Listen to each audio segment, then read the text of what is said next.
Okay, bismillahirrahmanirrahim. Assalamualaikum warahmatullahi wabarakatuh dan salam sejahtera. Selamat petang kepada semua yang berada di talian Webex pada ketika ini. Okay, so bagi memberkati latihan kita pada petang ini, marilah sama-sama kita membaca surah Al-Fatihah.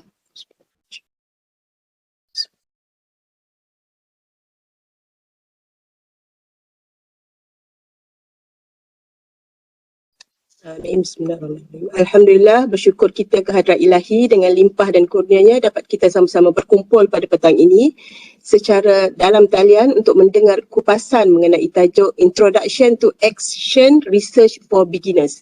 Okey, so jemputan kita pada petang ini adalah Dr. Muhammad Rosni bin Amir Hussin, seorang pensyarah di Pusat Pengajian Perakaunan Tunku, Puteri, Intan, Safinaz, Universiti Utara, Malaysia. Selamat datang Doktor diucapkan ke UMT. Okay, so terima kasih kerana dapat bersama-sama kita pada petang ini dan terima kasih juga kepada semua yang mengikuti latihan ini secara dalam talian. Okay, so sebelum meneruskan sesi pada petang ini, saya ingin memaklumkan sedikit perjalanan latihan pada petang ini. So, kita akan mendengar perkongsian daripada yang berbahagia Doktor dan sesi soal jawab akan dibuka di pertengahan dan akhir latihan. Okey, so yang berbahagia Profesor Dr. Tuan-puan yang berada di talian dimohon untuk mute audio masing-masing ketika sesi berjalan dan boleh unmute sekiranya ada sebarang persoalan. So jika ada sebarang cadangan, permasalahan atau pandangan bolehlah dikemukakan di ruangan chat.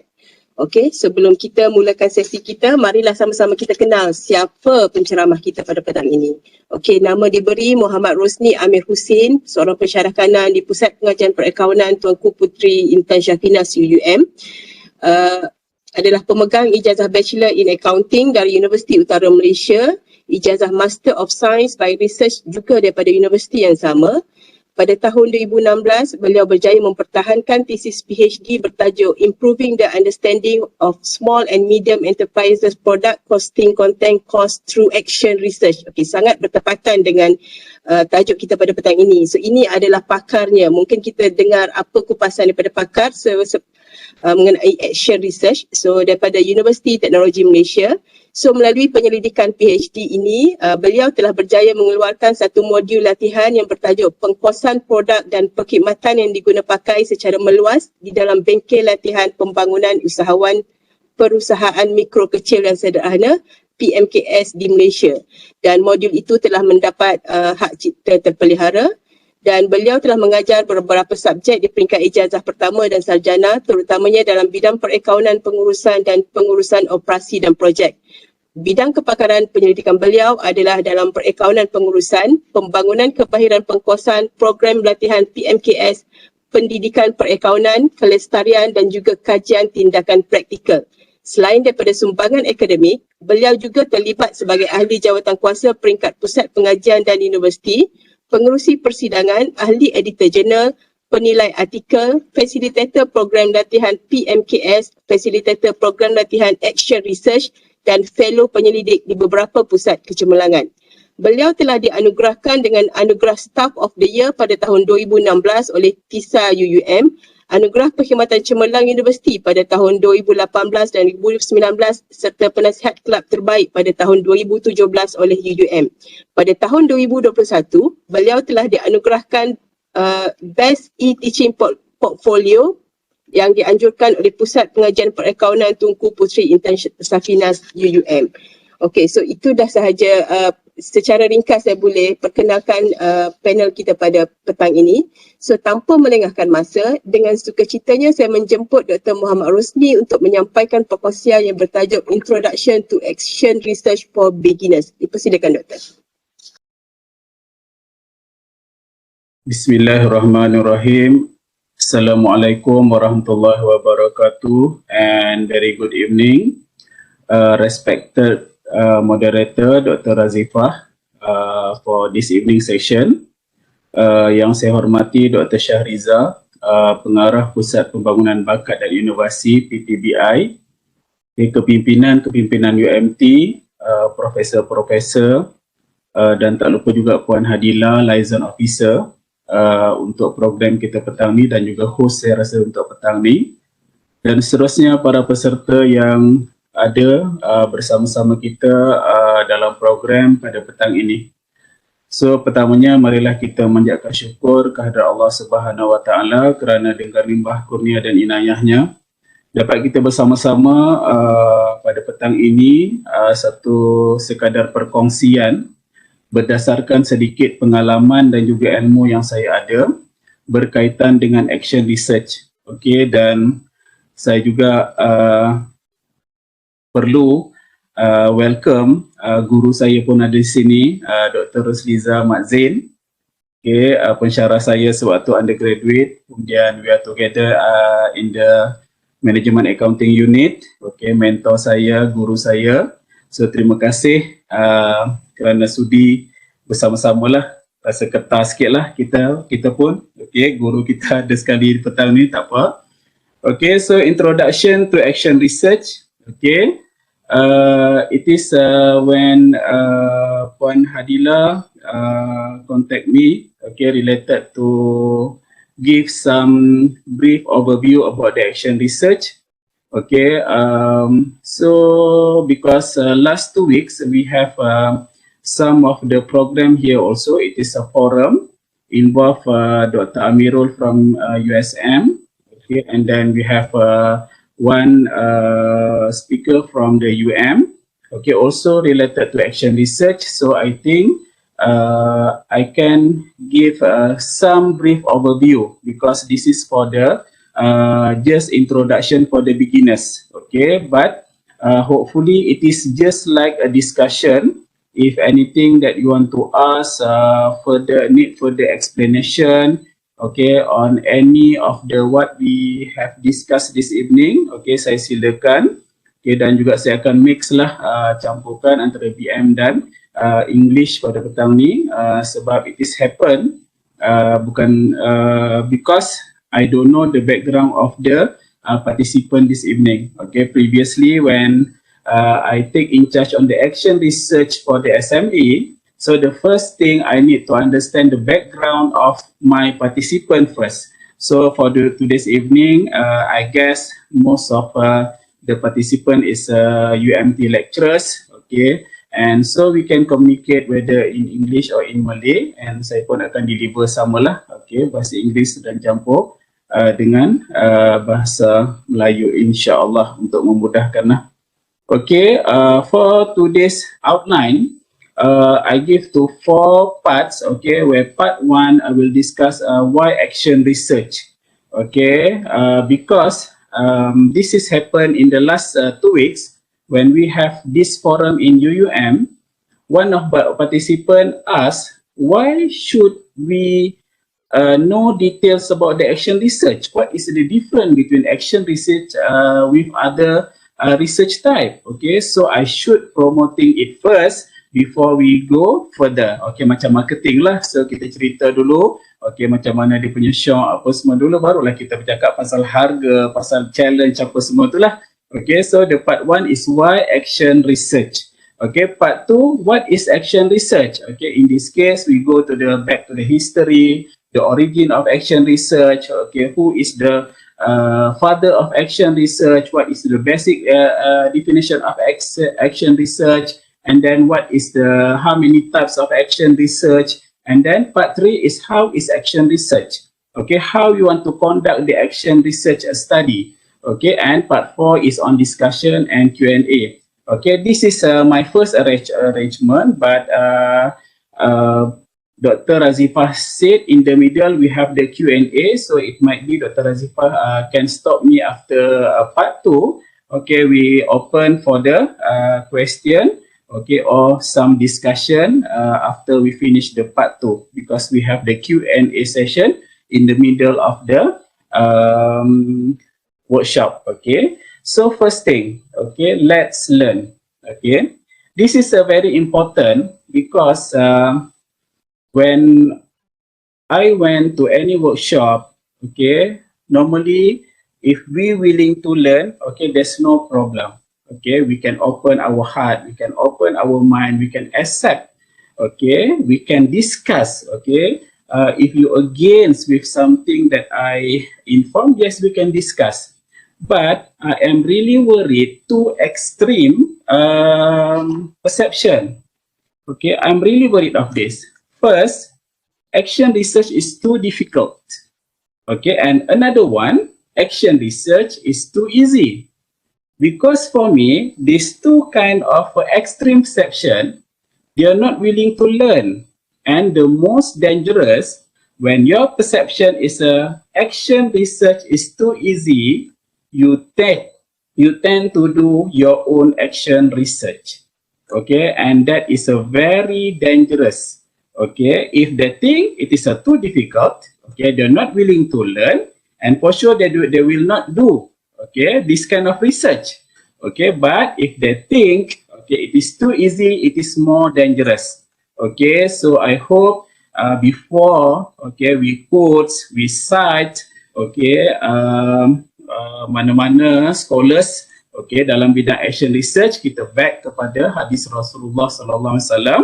Semoga proses kita menuntut ilmu ni mendapat keberkatan dan diredai oleh Allah Subhanahu Wa Taala. Dan Imam Syafi'i telah mengatakan, bila kamu tak tahan lelahnya belajar, maka kamu akan menanggung peritnya kebodohan. Okay, I really like this quote because during my 4 years journey, okay, in PhD, okay, I will always use this quote as my cover, okay, is my whatever, because when I am depressed, okay, I'm stressed, okay, when I look on this part, okay, on these quotes, okay, it might be can reduce my pressure.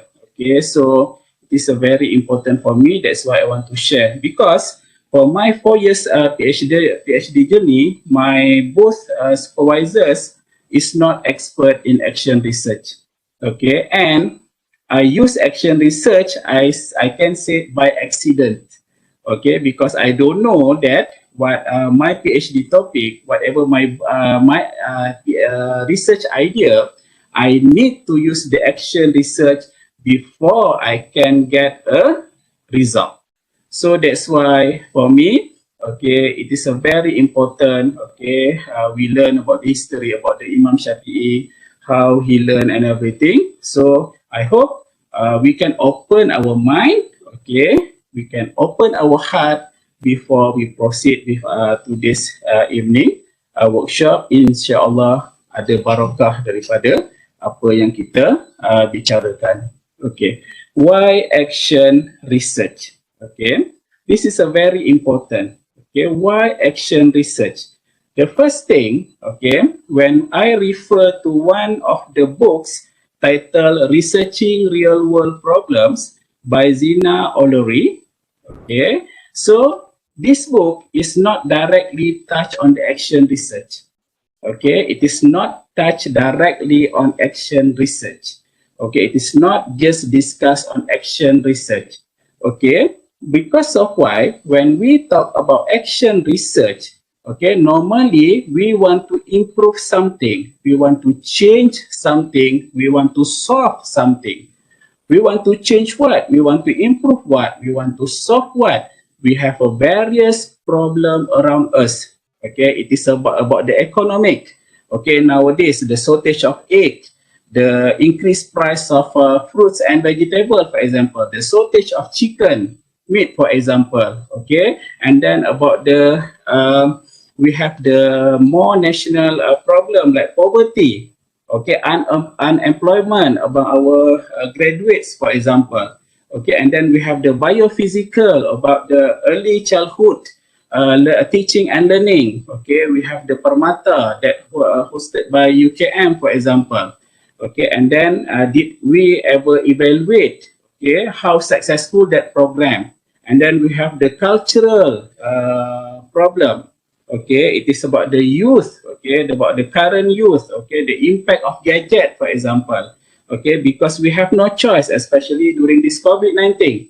Okay, because now we are study from home. Okay, so we need to prepare gadget for our children.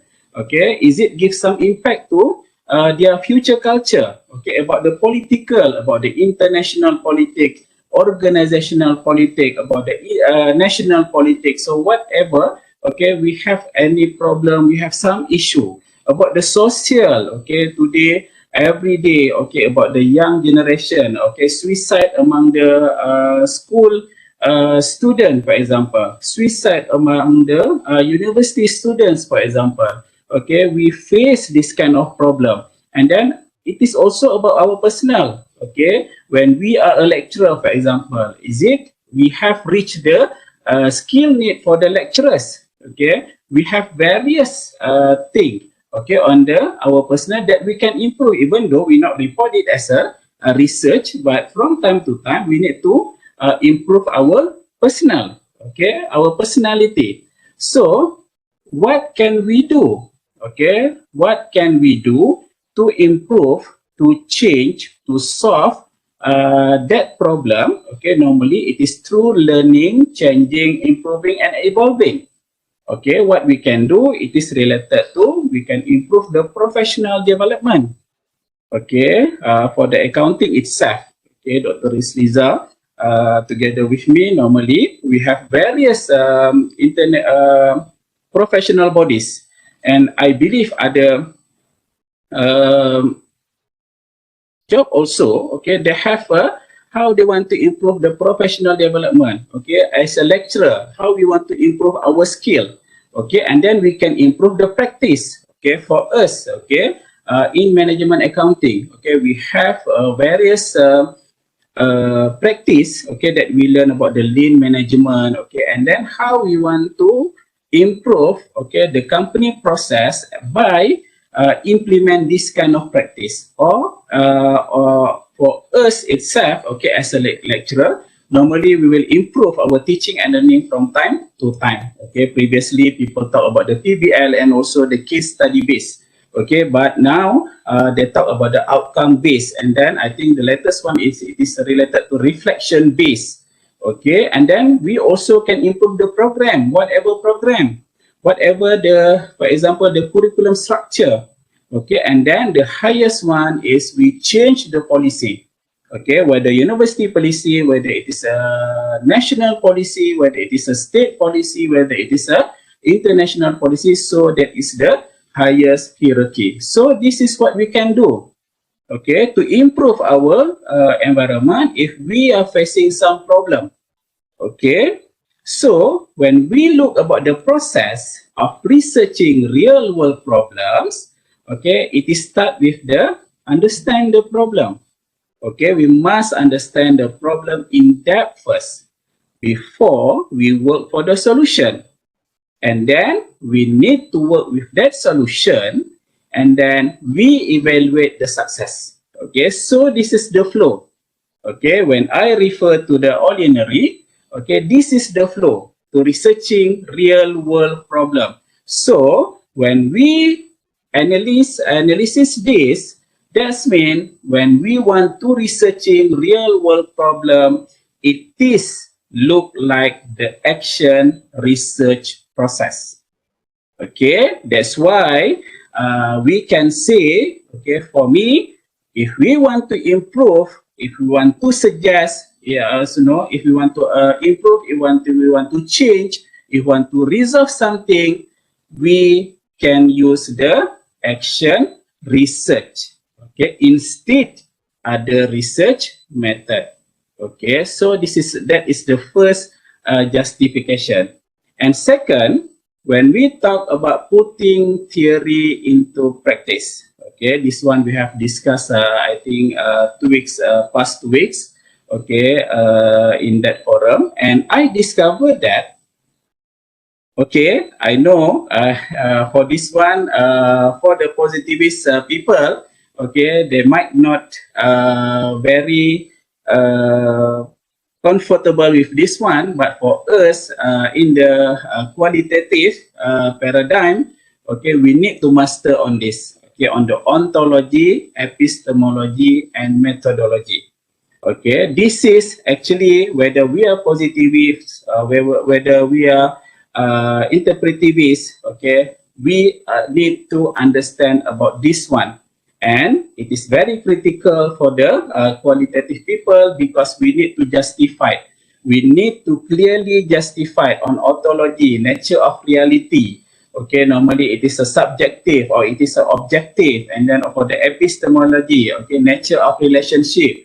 Here we talk about the positivist, interpretivist, and then methodology is technique to investigate the reality. So here, even though most of the paradigm, okay, most of the school of thought, okay, they just have two roofs. One is a positivism and another one is a interpretivism. Okay, but based on Ka and Kamis, okay, because for me, for those that you have a student that want to do something related, use the action research, your student must be Khatam. Okay, Ka and Kamis, the title of that book is Becoming Critical. It is a very important, okay, because me, myself, okay, I think I already lost in space. Okay, I don't know which article that should I follow, which article that should I put side, because it is a lot of different ideas, okay, related to action research. But when I back to the Ka and Kamis, okay, becoming critical, so it is a very clear, because we can see that positivism and interpretivism, whether for the interpretivism you use the case study, whether you use the grounded theory or phenomenology, whatever type, we still just understand and interpret real world phenomena. And for positivism, normally it is understanding very objective phenomena. So both it is just understand. That is the most important keyword, crucial keyword. We just understand, okay, whether it is an objective phenomena or we interpret real world phenomena.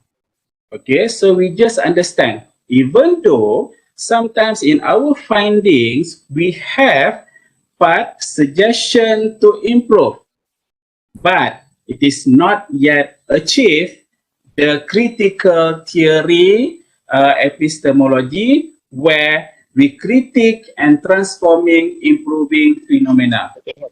From the positivist and interpretivist, if we come up with the idea to solve the problem, to improve the problem, to change the problem, and then we implement that idea, and then we observe, okay, the outcome of the implementation, we can go to the critical theory. Okay, so we must implement the idea. Okay, if we just come up with the idea, we are just still under the positivism and interpretivism, where we just understand the scenario. Okay, so from here, when we talk about putting theory into practice, it is matched, okay, with the action research. Okay, for me, myself, when I doing my PhD, it is almost 7 theories. Okay, 7 theories, because I want to come up with ideas how I want to improve the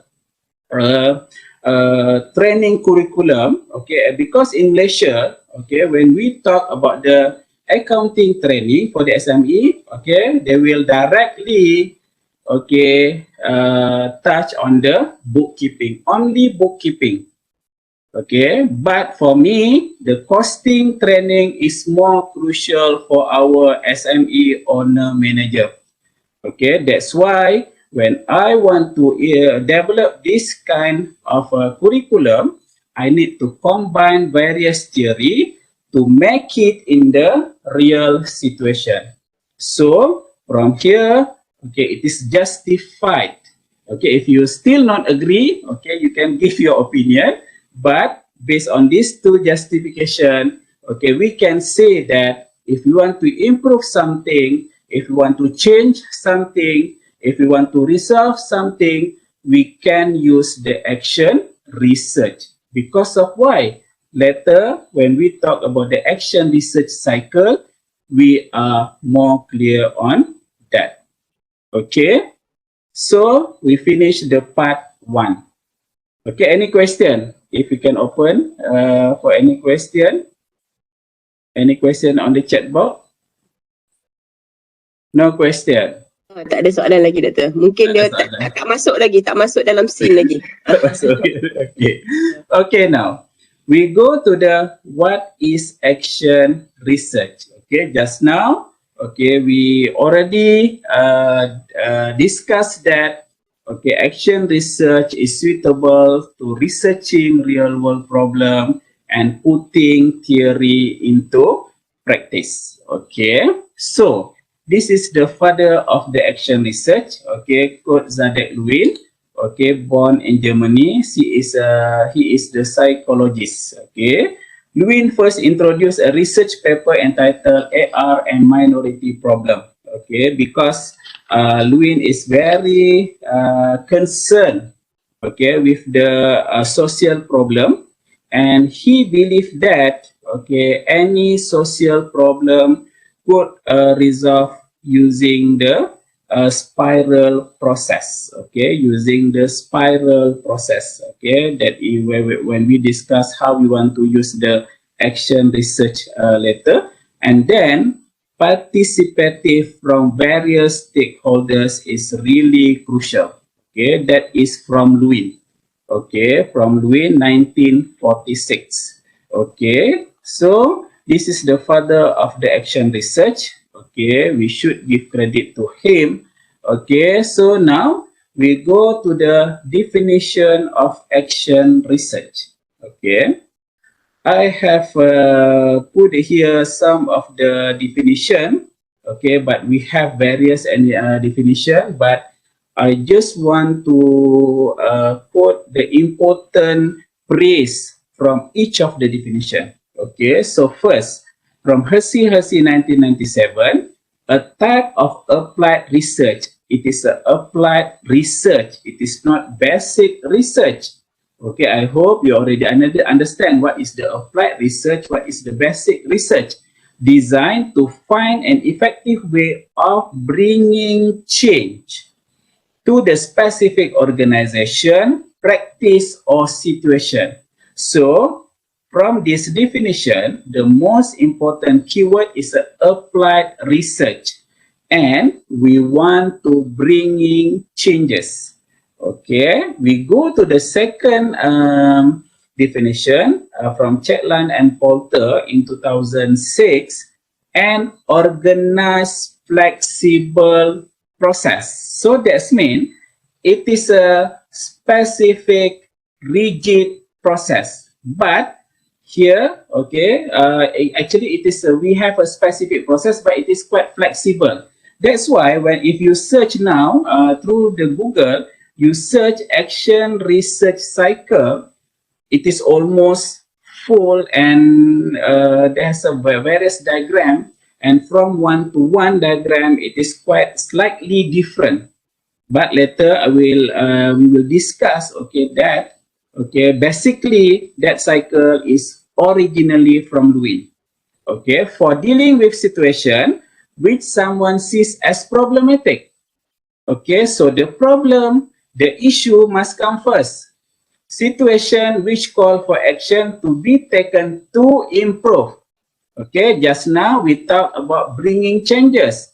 Now we talk to improve, to make them more acceptable, less full of tensions and unanswered questions. Okay, so that's mean it is an organized process, but it is flexible. Okay, and then we must have some problem to solve, to improve, to change. Okay, and then here McGrath and Ottilie in 2012, action research is intended to advance knowledge and solve problem having a real world effect. So now we have another term. It is advanced knowledge.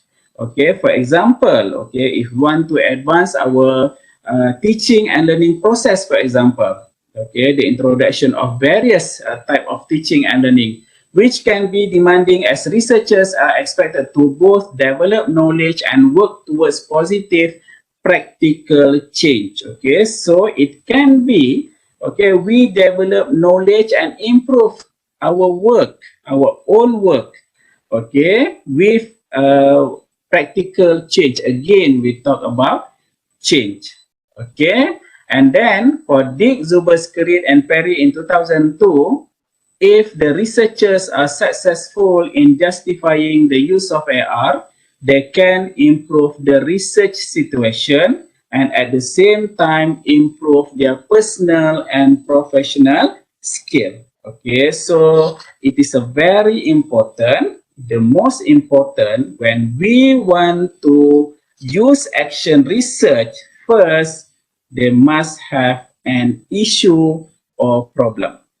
Okay, that is number one. Number two, we must understand the problem and issue first before we proceed, before we provide how to improve, how to change, or how to solve that problem. Okay, even though when we go to related to teaching and learning, sometimes we think our traditional teaching and learning, there's no problem. Okay, with chalk and blackboard, okay, there's no problem. What's the issue? We are very comfortable with that process. Okay, why Dr. Rosliza is together with me here in UUM when we back to introduce on the PBL and case study. A lot of lecturer against with that kind new of teaching method. Because of why? Because we think there's no problem. Okay, we already comfortable, but we are only one stakeholder in that case. What about our student? What about the need of the industry? What about the need of the government, the authority and everything? Because we have various stakeholders. So that's why we need to study, okay, we need to come up, okay, with what is the problem with the current practice. Okay, even though some of the stakeholders said, we don't have any problem with that, especially for me as a lecturer, sometimes it is very difficult for us to accept some change, okay, because we think we are very comfortable with our current business. Even though sometimes when we go further, okay, on our stakeholder for the students that will graduate, is it they fulfill the need of the market, the job market? Okay, and then now for accounting, for example, we talk about the HT4, Hala 74. Okay, so why we need to change? Okay, currently, we think there's no problem, there's no issue with the current syllabus, but that is for us. So the most important here, what I want to say that when we talk about problem, we must study it in depth, involve all the stakeholders. Do not bias, okay, just to one stakeholders. Okay, so we need to look at the big picture. Okay, what is the problem? How we want to improve? Okay, how we want to improve? It is a very important. Okay, so here when you go to the literatures, okay, sometimes literatures make us busy, pening, mabuk. Okay, because the most common, they will use the participatory research, collaborative inquiry, emancipatory research, action learning, and contextual action research, and various other terms. Okay, various other terms. So that's why when we want to use action research, okay, please make sure, okay, we look at the process. For example, we want to improve something related to the teaching and learning in the university. It might be we go to the literature related to the education area. Okay, for example, Iliad. Okay, so it is in the education. Okay, for me myself, okay, when I want to improve related to the SME training, okay, I refer to the Zubair and Skirrit. Okay, and for others, okay, if you want to change about the culture, for example, you want to improve about the economy, for example, so be careful. Okay, be careful because actually in action research, we have three types of action research. Okay, it might be there's a various other types. Okay, but this one is referred to the car and kemis. Okay, becoming critical. Okay, so we have three types of action research, which is it is a technical action research, emancipatory action research, and practical action research. Okay, emancipatory action research and participatory action research, the most common term when you search for the literature, but not all participatory action research and emancipatory action research is emancipatory action research. Okay, later I will share. Now we go to the technical action research. Okay, technical action research, originally from Car and Kemis, but here it is more clear by the McGrath and Otterly 2012. Test existing research finding regarding their current practice with the objective of contributing to and expanding the literature. Although technical action research can change the situation of practice to be more efficient and effective, the change is only on paper rather than in practice. Okay, so this is where, for example, under the interpretivist, we use the case study, we use the grounded theory process. We come up with the additional variable for the theory, for example. And for sure, under the positivist, we come up with a certain variable, with the new variable. Okay, and then we want to we want to implement this variable to the real world setting. Okay, we run it, we implement it in the real world setting. So we can use the action research cycle, okay, but here McGrath already said it is only to expand knowledge. Okay, the change is only on paper rather than in practice. But for me, myself, if you develop that variable through a case study or grounded theory, okay, so that's mean you already go to the researching real world to understand researching real world. So it might be you can implement actually, okay, in the research setting. Okay, so it can be, okay, even though it might be you can try. Okay, it might be from your PhD, from your research previously, you come up with the new variable.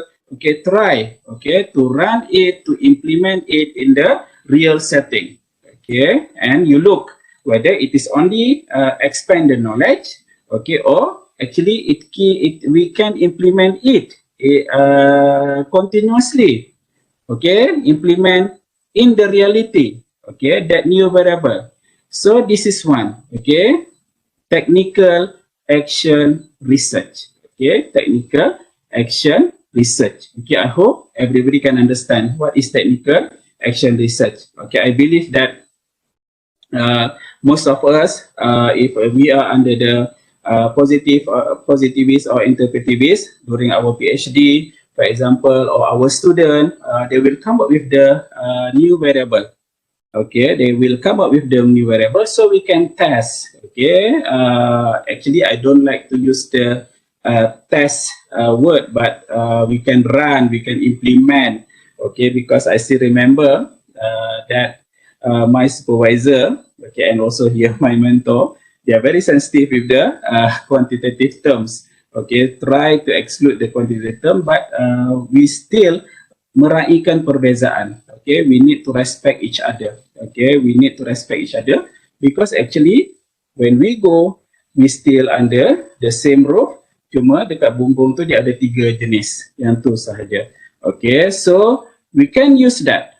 Okay, if you have some research finding, okay, that have new variable, you try, okay, to implement it in the real world setting. Okay, so now we talked about the emancipatory action research. Okay, aims not only at improving the self-understanding practitioners, but also in assisting practitioners to arrive at a critique of their social or educational work or work setting. Okay, it is understood that the most critical element in the emancipatory AR is the group of the researchers must be from the system. Okay, because of what? Because we talk about the accessibility of data and involve not only in individual critical thinking, but in the common critical view of changing the institution practice. Okay, when the researcher itself from the system, they have the accessibility to data, and second one, they have power. Okay, what happened? How the government to develop the SOP for the pandemic 19, okay, COVID-19 pandemic, for example. That's why until now, we have changed how many SOP? Dah tak terkira, dah tak tahu dah nak ikut SOP yang mana. Yang tu biasalah bila kita kata kawan-kawan kita tak tahu dah nak ikut SOP yang mana. Okay, so sebenarnya, indirectly, they have practiced this emancipatory action research because they have power, they have the accessibility to data, okay, they can change, they can implement the change on the SOP, okay, and then on the vaccine, for example, okay, they have tested the vaccine, okay, first one dose, okay, and then single dose, and then we have the double dose, and then we have the triple dose. Okay, and then we come out to endemic, it might be there's no fourth dose, but tak mustahil kita kena ambil dosis yang keempat. Okay, it's changed from to time indirectly actually because COVID-19 pandemic is something new. Okay, it is never happened before. Okay, so they need to study it thorough and rigor before they come up the solution. Okay, we have reached zero COVID-19 factor of the COVID-19, okay, but after the Omicron now it is increased, okay, but it is not really serious, okay, compared to previously. So now we lose the SOP until we announce the endemic is in this coming 1st July. Okay, actually indirectly they have implemented the emancipatory action research. Because at the beginning, we also don't know what is happened, but we know something is not right, and we don't know how we want to control this. That's why we come up with the various SOP. SOP 1, it is failed. We go to SOP 2. Okay, there's an improvement, but we need the SOP 3, 4, 5, 6, 7. Okay, how many cycle already? Okay, they have implemented the action research process there. Okay, so this is the way, this is the best example. If you are from the system, for example, you are from UMT, okay, and then you think there's something is not right, and you have power, okay, and then you have the accessibility of data, okay, you can go for emancipatory action research. Okay, the most important, you must be from the system. Because of why? The issue of the data accessibility, and second on the power. Okay, so it is that is a emancipatory action research, and most of the emancipatory action research, they will report use I do this, I do that. Okay, I have met this. Okay, I met these people. Okay, most some of that they use I for the emancipatory action research. Okay, the best example, okay, on the COVID-19 pandemic. Okay, and then here is it is a practical action research. Okay, practical action research where it is the consultant sits together with related stakeholders to identify potential problems, their underlying causes, and possible intervention or solution. The understanding process will develop based on mutual understanding from the dialogues, conducted next practical action research can improve current practice based on the personal wisdom of the participant. Thus, the communication process between the consultant with the stakeholders must occur smoothly without any disruption. This is also, okay, where, okay, we can implement the action research where we are the consultant. How we know that we are entitled to be a good consultant? We can justify based on our experience. We can justify based on our knowledge. So we can be a consultant. Okay, for example, me myself, I have involved with one company, okay, where I have a team, okay, we have a different background, okay, so this company requests us, okay, to improve their production process, for example. So we are not from the system, so we cannot do the emancipatory action research. Okay, sometimes they will restrict the assessment of the data. Okay, so we can be the consultant. Okay, when we be the consultant, okay, we need to have a very good communication process. When we want to understand the problem, okay, and then we want to suggest for improvement, okay, and then we want to run that suggested improvement, okay, we have a long process. We want to observe, we want to reflect. Later I will discuss on this. Okay, we must have a understanding, okay, with our client.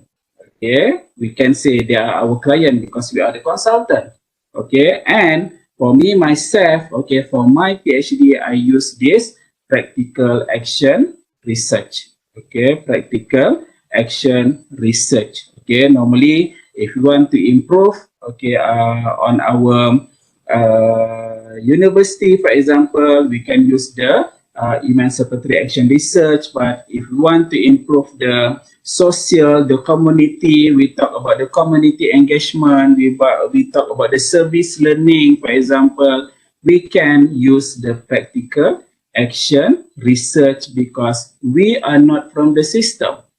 Okay, but we believe that based on our knowledge, based on our expertise, we can give some improvement, okay, to that situation, to that problem. So for this one, I think it is more suitable for us, okay, as a lecturer, if you want to submit proposal for the FRGS, okay, so it is more suitable. We claim that we are the consultant, okay, that's why you want to improve. Why you can claim that you are the consultant? Because I have the experience, I have the expertise, okay, in this area, and I believe that I can improve that situation. So that is the three type of action research, which is technical action research, emancipatory action research, and practical action research. Okay. So any question? Any question from the chat? Ya, ada soalan. Two part. Kita dah habis 2 part, ada question. Okay, kalau orang lain tak tanya, saya nak tanya doktor. So how we can improve the research situation tu? So depends on the research or depends on the consultant? Depends on the kita. Okay. When we are the consultant, okay, later, okay, we have some specific process that we can follow. Kita ada satu proses yang spesifik yang kita akan follow. Tak boleh miss satu pun, walaupun dia fleksibel, tapi dia tak boleh miss. Kalau kita expand tak apa, miss tak boleh. Sebab tu kalau kita tengok spiral yang Elliot punya memang agak complicated. Okay, yang orang-orang education. Okay, memang sebab diorang very advanced in action research. Nanti saya akan bagi tahu sebab apa diorang advance dalam action research ni. Okay, berbanding dengan saya lah orang social science yang lain. Okay, macam manajemen apa semua tu. okay, bila kita nak improve that situation later, okay, I will share, we must follow this process. Okay, there's a specific process. Okay, Doktor. Okay, kita follow lagi. Saya baru nak masuk dalam scene ni. Okay. Okay. Saya minum saya. Okey, Doktor, untuk pengetahuan di kalangan kita ni sebenarnya ada daripada bidang sains. So mungkin dia orang nak channel bidang sains tu kepada action research. So mungkin untuk penerangan lepas-lepas ni pun mungkin Doktor boleh bagi contoh kalau sains macam mana sikit lah. InsyaAllah. Sebenarnya indirectly pasal vaksin tadi dia berkaitan dengan sains lah tu. Oh, betul. Dia pasal medicine kan, apa sebetulnya berkaitan dengan sains lah.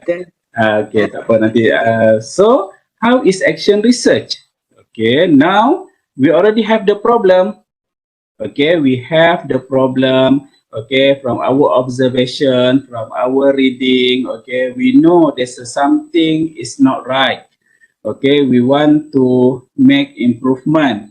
Okay, so here we go to the Stringer 2014, a systematic approach to investigate. They must have a systematic approach, okay, that enable people to find effective solution to problems they confront in their everyday life. It use continuing cycle.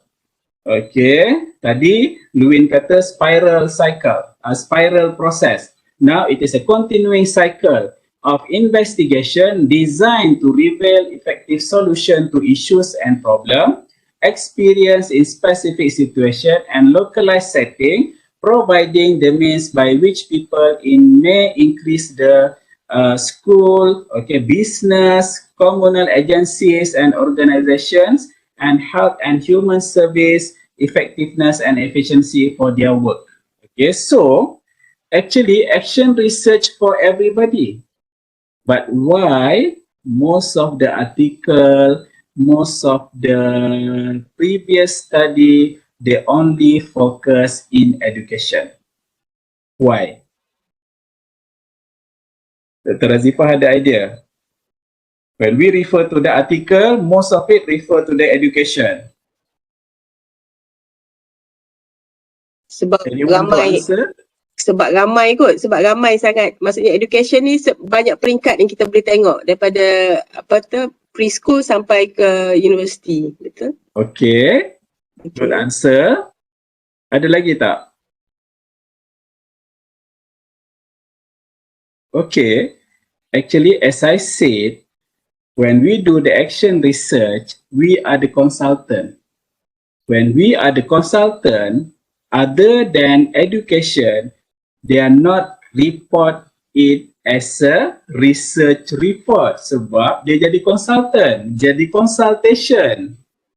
Sebab itulah dia orang tak report as a research. So lepas ni, if you receive a consultation project, for example, for company, and you go through this process, you implement, you observe and everything, and then you reflect, you report it as a research report, not only as a consultation work. For education, for example, most of them is from the university, and each time, okay, they receive a research grant. Okay, they will report it and they will publish. Okay, that's why most of the article is from the education compared to other field. Because of why, macam saya, I receive the consultation job, okay, I will report as a consultation. I'm not report as a in the research report way. Sometimes I'm not published, okay, because when we talk about consultation, we receive sometimes we receive payment on that, okay, so we not tend to publish, okay, what we have do. So that's why, sebab itulah bila bidang-bidang yang lain ni dia bersembunyi di sebalik consultation, okay, dia tak dipublish sebab dia bukan research report. We come up with the consultation, okay. Normally when you consult, if you just provide suggestion to improve, belum lagi action research. But from the suggested improvement, you run it in the real setting, that is the action research. So kena faham yang tu. Okay, kalau you just consult, okay, you have the interview, you have data collection and everything, and then you come up the idea, okay, you can do this, balik, selesai. No, okay, that is not action research. But if you come up with that idea and then you implement in that organization, so we call it as action research. We report it as a action research report. So that means we can publish. So boleh expand lah kita punya literature yang mana action research tak related dengan education. Okay, yang itulah usaha kalau kita buat yang bukan dalam education, sebab kalau ikut daripada string je, action research it is not only for the school, it is also for the everybody. Okay, it is for the everybody. Okay. So now this is another important thing. Okay, what is your role of the researcher? Okay, in the action research, whether it is a research on others, okay, research for others, or research with others. We have three types. Okay, research on others and research for others. Normally, okay, we can use that under the positivist and the interpretivist. Okay, because we just want to understand. Okay, research for others also and research with others also can be a action research under the critical theory roof. Okay, so here research on other related to the action research. When we talk about research on other, we have the cooperation. Okay, we have the cooperation with the participant. Okay, we have a cooperation with the participant, so we can use the research on others for the technical action research because we continue understand. Okay, we continue understand. Okay, we want to expand the knowledge. Okay, research for others. Okay, we use the consultation. Okay, we are the consultant. Okay, so that's why it is suitable for the practical action research. Okay, when research with others, okay, we are from the system, we have the power, we have the full accessibility of data, so we are the co-learning, so we can use the emancipatory action research. Okay, so this is a very important. Okay, we know what is our role, okay, in this research. Okay, whether we are the consultant, we are the co-learning, okay, and then we also can know the boundary. Okay, as a consultant, normally if the company do not allow you to access for some of the data, so we know because we are the consultant. Okay, beyond of our boundary. Okay, so we know the boundary for the cooperation, for example. Okay, so we know it is normally we distribute the survey, we observe, sometimes we conduct the interview, for example. Okay, so we just cooperate with them. Okay, it is not two-way communication, for example. Okay, compare to the as a consultant and also the co-learning. So this is the role of the researcher. Okay, role of the researcher. So this is the process. Okay, actually this is the origin for any action research process where we start with planning and then we have acting and then we observing and reflecting. But the most crucial, we have the thematic concern analysis where we observe and reflect. Okay, we observe and reflect. Okay, actually to understand this, okay, I always use example, even though it is not, it will hit me when I give this example. Okay, we want to reduce weight. Okay, this is still early 2020. Okay, in 2022, okay, we want to reduce our weight. That is our azam. Okay, azam tahun 2022. Okay, kita nak turunkan berat badan. Okay, so thematic concern analysis, be careful, it is a thematic concern analysis, bukan thematic analysis. Thematic analysis adalah teknik untuk interview punya analysis, okay, by Brown and Clark. Okay, this is thematic concern analysis. So thematic concern analysis, we want to reduce our weight because of why? Okay, what is the problem? Okay, kalau kita berat badan berlebihan, okay, we study from the literature, for example, what is the, and then we study on the qualitative perception people towards us. So from various angle, we study, okay, what is the problem with the, if we exceed weight, okay, and then we study everything, okay, the BMI and everything, what is the ideal BMI, okay, now our BMI, how much we need to reduce, okay, so we study what is the problem, okay, sometimes we have the high blood pressure, we have the diabetic, for example, our cholesterol high, everything, okay, we take into consideration, we think about this, okay, we know there's a problem, okay, when we fat, like me, okay, so we know, okay, we study that, so we plan for 2022, what should we do? Okay, in terms of food, okay, in terms of meal, in terms of exercise, in terms of everything, okay, tidur pun waktu tidur, pagi patut buat apa, petang buat apa, tengah hari buat apa, okay, so we plan for that, and then we act, okay, so we act, so we reduce morning, breakfast, okay, macam mana, lunch macam mana, petang pergi jogging ataupun pergi gym, okay, pagi pun pergi gym, okay, and then we observe, okay, we can observe, okay, whether it is reduced weight or not, okay, kita tengok dalam seminggu tak turun, tak ada perbezaan, maksudnya we reflect, belum berjaya, so we improve our planning, okay, daripada gym 1 jam, kita akan gym 2 jam, okay, and then we act, okay, and then we observe again, and then we reflect, okay, gym 2 jam turun 1 kilo seminggu,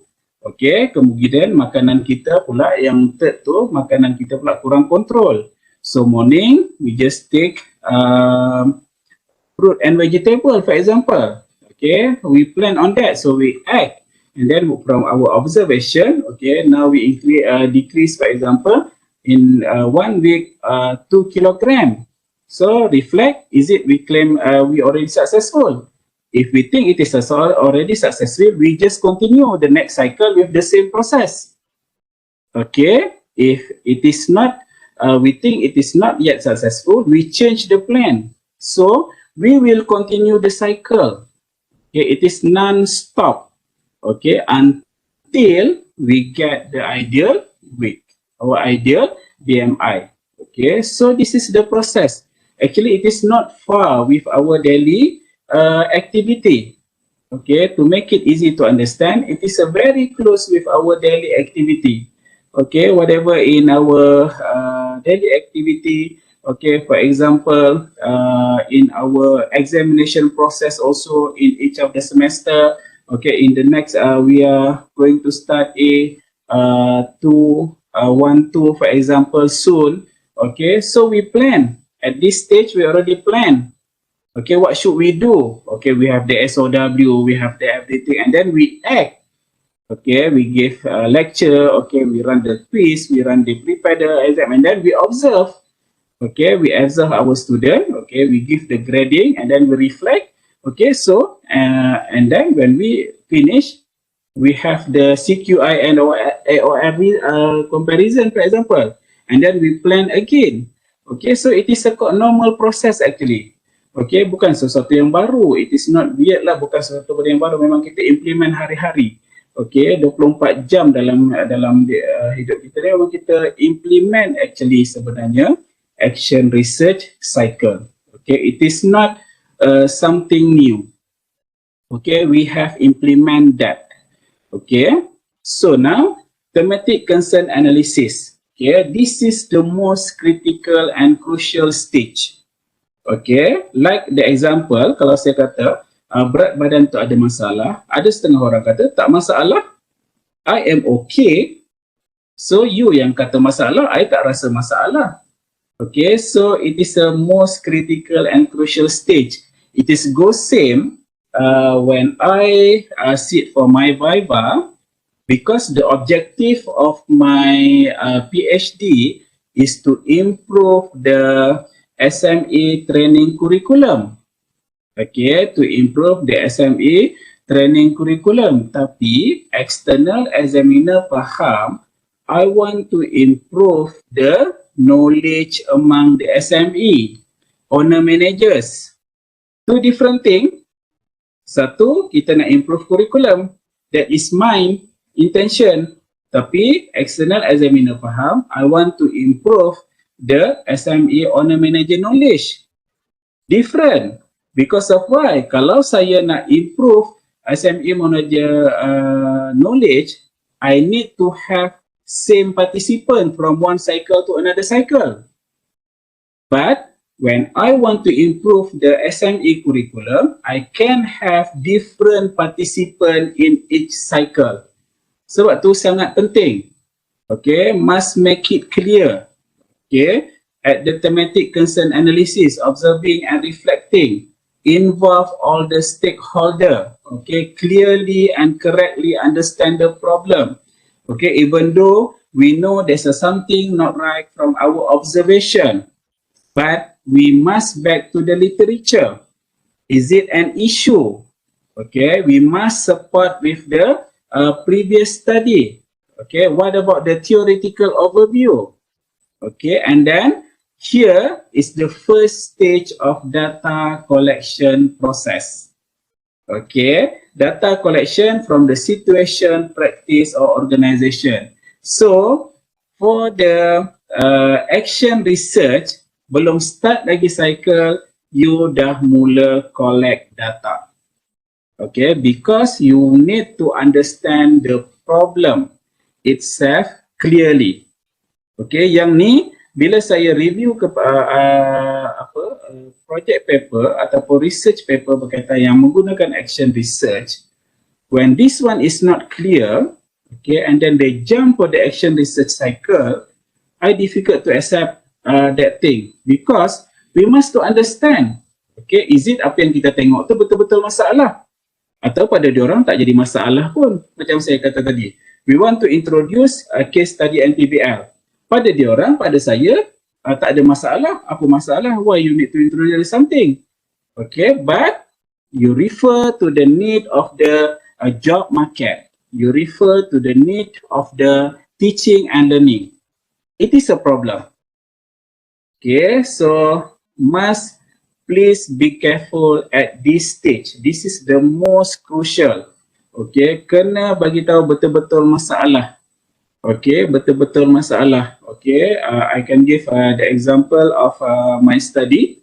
Okay, the first thing, yes, first thing, the problem is SME training program on accounting just directly use directly to the bookkeeping process. Okay, which is sepatutnya tak. Okay, we have the product costing, for example. Okay, yang tu satu masalah.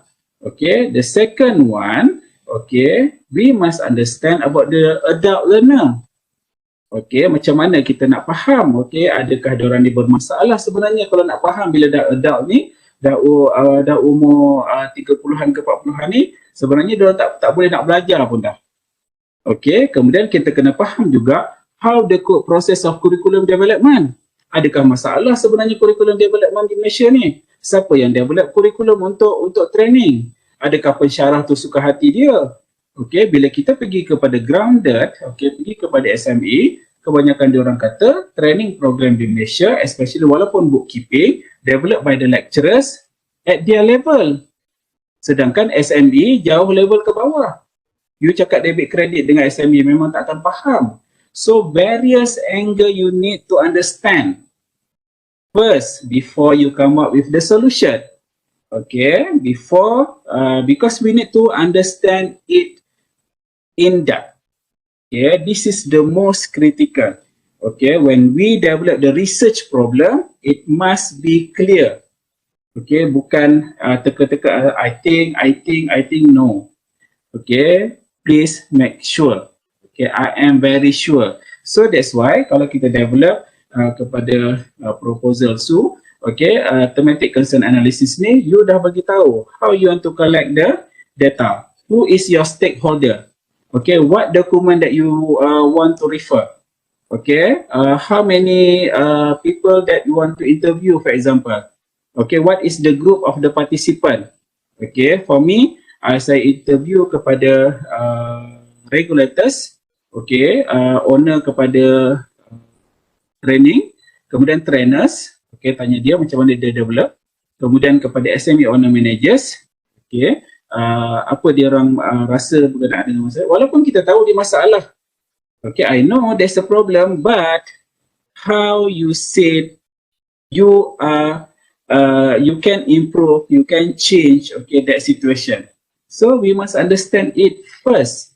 Okay, macam saya kata, for us to develop the SOP.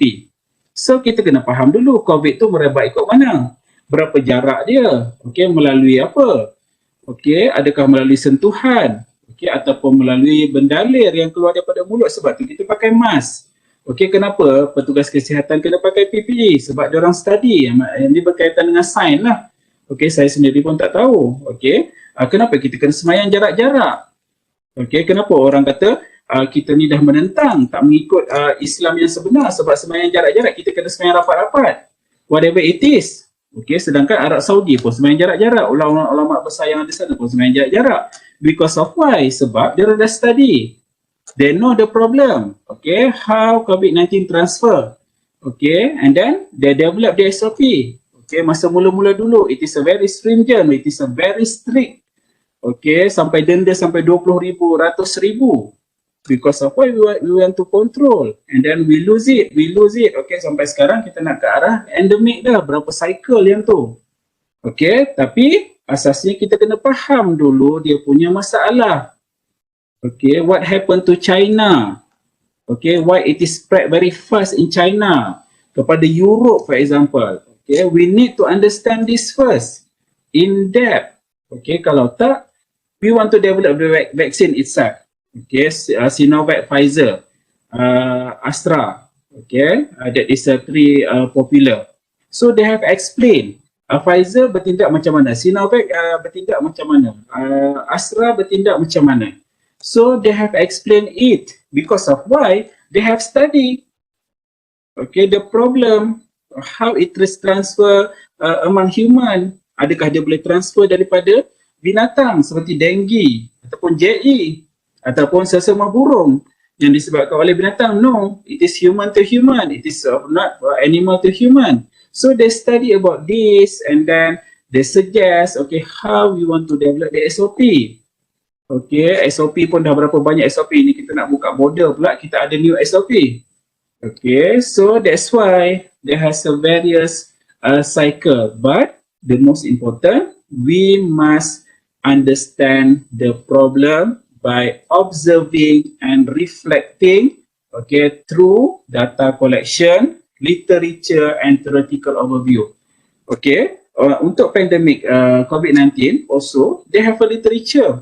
Previously, sebab kita ada 100 tahun sekali wabak. So we have this kind of reference. Okay, even though it is something new, but we have this kind of reference. Okay, me myself pun awal-awal dulu saya kata kualitatif tak perlu teori. Kena bambu lah dengan supervisor. Okay, siapa kata? Who are you to claim you are the first one? Okay, even though kalau sekarang ni kawan-kawan yang buat grounded theory pun, they just use the grounded theory process, but they already have some of the concept, okay, the previous concept, the previous literature. Okay, sebab sekarang kita dah tahun 2022. Okay, who us to say we are discover something new? Yang itulah, tak tahulah kalau memang ada yang betul-betul, oh saya jumpa sesuatu yang tak pernah dijumpai sebelum ini. Okay, I really respect lah. But this is the way how you want to develop your understanding on the problem. Okay, macam saya kata dekat universiti you nak implement sekarang ni outcome based learning, for example. Okay, outcome based learning, saya sendiri pun tak faham apa lagi apa itu outcome based learning. Okay, so the first thing, you need to buktikan kepada semua orang yang outcome-based learning is the best teaching and learning method. Okay, and then what is the problem with the current teaching and learning process? Okay, that's why you want to implement this in university. Otherwise, orang tak boleh terima. Ini pun penting untuk penerimaan. If you are a consultant to the company, you said, okay, I think it is something wrong in your company. Okay, we want to investigate it. Okay, so is it easy for the company to accept? Okay, I know that I have a problem, but what is the problem? Okay, so you must answer that first. Okay, you must answer that first. That's why dia merangkumi dua, observing and reflecting. Thematic concern analysis must be clear. Okay, dekat problem statement dia mesti clear. Okay, problem statement mesti clear on thematic concern analysis. Okay, now we want to plan. Okay, if we want to plan, we back again to the literature. Okay, we back to the theoretical conceptual previous study. Okay, and we can have our own knowledge, expertise, and experience. Okay, and we need to show the credibility of the researcher itself.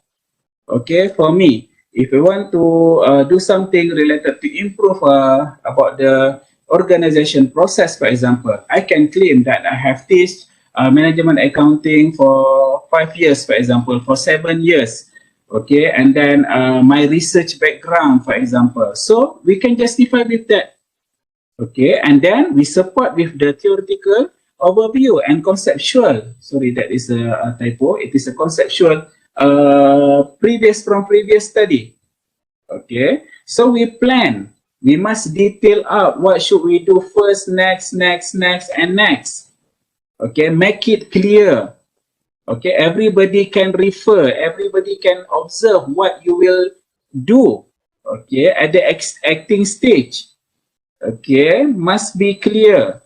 Okay, for me, myself, for example, okay, because I am the consultant, so that time I received the cooperation from the SEDI. So I need to request them to let me one of the facilitator in their training program. Okay, because I want to implement this idea. Okay, this is my plan.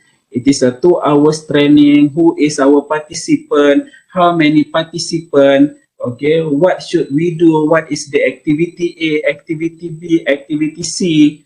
Okay, activity D. Okay, for example, there's one faculty of medicine in Malaysia.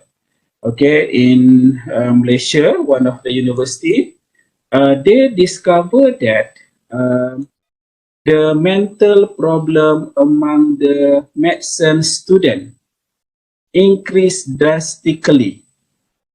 Okay, so they discover about the problem is, the issue is, the mental problem among the medicine student increased drastically. So what actually happened? Okay, so they need to study. Okay, they study in depth. Okay, what is the root of the problem?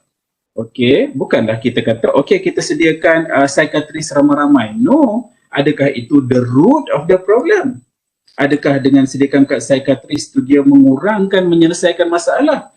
Mungkin tak. So, when they study, okay, they go for the thematic concern analysis process, they discover that it might be due to their syllabus sangat ketat. Okay, dia punya syllabus tu.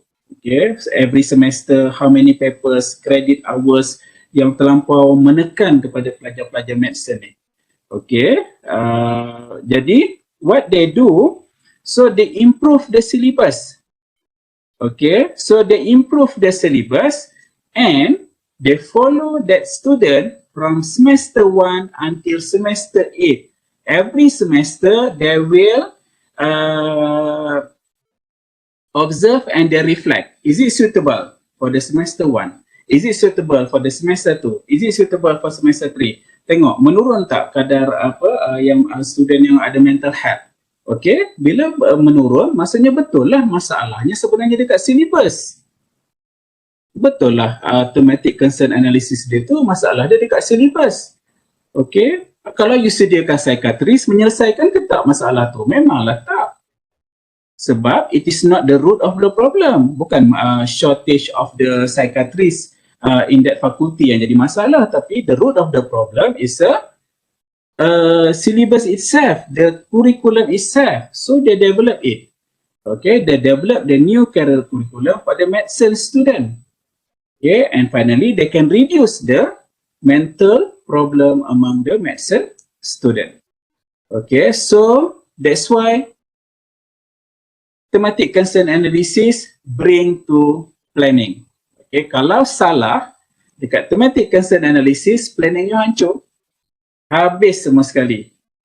Okay, so that's why the most important keyword for action research I always set in my mind is thorough and rigor. Okay, thorough and rigor. Okay, so please make sure you understand in depth. Kadang-kadang yang kita nampak di mata, macam saya kata tadi, mental health problem, okay, among the student, bukan itu masalah dia. Root of the problem adalah benda yang lain, macam sekarang. Sebagai contoh, masalah pembuangan bayi di kalangan remaja. Okay, root of the problem apa? Saya sendiri tak tahu sebab saya tak pergi in depth lagi, saya tak boleh nak kata. Adakah keruntuhan institusi keluarga atau kekurangan didikan agama? Okay, kita tak boleh action research, kita tak boleh nak implement semua idea. Tak habis. Okay, 10 tahun tak habis. Okay, masalah pembuangan bayi. Okay, so you nak implement masalah keruntuhan pendidikan di sekolah semua tu. Macam mana kita nak buat? No. Okay, we must have even though it is a very small, okay, but when it is go to the thorough and rigor, okay, so that is the way. Macam saya kata tadi, masalah pembuangan bayi di kalangan remaja. Root of the problem, you must understand first. Yang mana satu you nak tengok? Is it keruntuhan rumah tangga? Ataupun masalah pendidikan di sekolah? Ataupun masalah pendidikan awal kanak-kanak? Ataupun pendedahan kepada gadget? Kalau kita nak buat semua, sempat ke tak sempat? Dan ke tak dan? Kita ada kepakaran ke? Okey, kena tengok juga yang tu untuk kita planning ni. Kalau you memang pakar dalam bidang pengajaran awal kanak-kanak, so you focus on that. So you try to change about the syllabus, for example. Okey, sebab sekarang ni kanak-kanak, kalau zaman saya dulu, tingkatan 3 baru didedahkan dengan seks. Okey, dalam bayi jadi baby apa semua dalam perut tingkatan 3, tapi saya tengok kanak-kanak sekarang darjah 3. Is it suitable ataupun kita perlu awalkan lagi? Sebab dah expose dengan gadget. So we need to understand first. Okay, we need to understand in depth and we plan what is our suggestion to improve. Jangan nak improve semua jadi superficial. Tak jadi. Okay, tamak sangat, semua nak buat, keruntuhan institusi keluarga nak buat, pendidikan awal kanak-kanak nak buat, syllabus sekolah pun nak buat, okay, persekitaran pun nak buat, okay, pengaruh teknologi pun nak buat, habis. Semua jadi superficial. Satu pun sebenarnya tak jadi penyelesaian. Okay, so plan. Okay, tengok yang mana kita nak fokus dan kita plan. Okay, and then kita akan acting. So we execute the plan, follow, but still there is a flexibility. Okay, when we want to execute the plan, okay, sometimes for me myself, okay, I plan, I want to have a participant, for example, from the manufacturing background. But suddenly I have a participant from the service background, tak apa. We just execute and then method to execute. Okay, how you want to execute your plan? Okay, must be execute. Okay, macam saya kata tadi, kalau kata it is just an idea, we tak execute, kita stop setakat planning tadi, suggestion for improvement, tak complete. Okay, action research cycle kita tak jadi. We must execute the idea, okay, we must have the participant, okay, and then we observe. Okay, here when we observe again, we have the data collection process. So tadi dekat thematic concern analysis kita dah ada data collection process. Here dekat observing sekali lagi kita ada data collection process. Okay, because we want to understand apa yang kita buat tu, apa hasil dia. Okay, after kita diet satu tempoh, berapa kilogram yang turun? Ataupun tak turun-turun? Ataupun bertambah naik? Okay, this is the observing. Okay, and we reflect. We analyze the result. We can say it is a success or fail. Okay, and then we can improve or we just continue the process.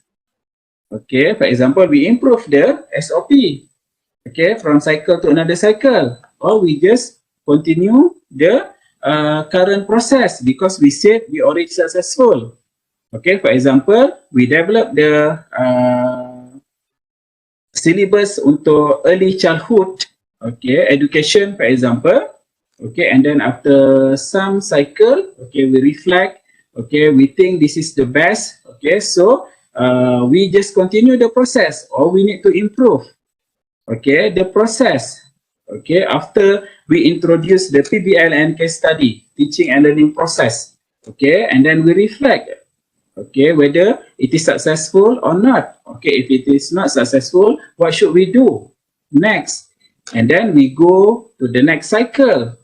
Kita tak pergilah kepada thematic concern analysis balik. Kalau you pergi balik kepada thematic concern analysis balik, that means your thematic concern analysis is not thorough and rigor. Tiba-tiba bila you dah run your idea, pasal apa masalah awal tu tak jadi? Why sebenarnya masalah lain?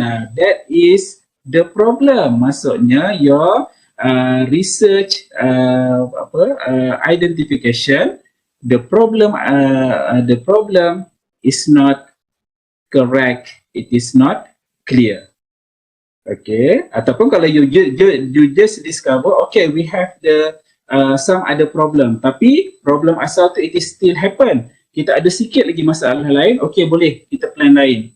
Okay, macam saya kata tadi, tiba-tiba tak boleh pula nak exercise. Okay, bila kita acting tak boleh nak exercise, boleh kontrol makan saja. Saya lah tu malas kan. Okay, so we can change because when we act, we know, okay, there's some other problem. Okay, so we reflect. Okay, we have at least 2 phases of data collection. Okay, we have at least 2 phases of data collection. So what should we use? Data collection method. We can have an interview, okay, whether it is a structured interview in unstructured activity interview, it is depends. Okay, if it is a technical action research, it might be use the structured interview, or you want to use the unstructured interview. Okay, you have the survey question. Okay, siapa kata kalau kita action research ni tak boleh survey question? Me myself, I use the survey question, but jangan ada inferential statistic. Okay, bila ada inferential statistic, dia tak jadi dah.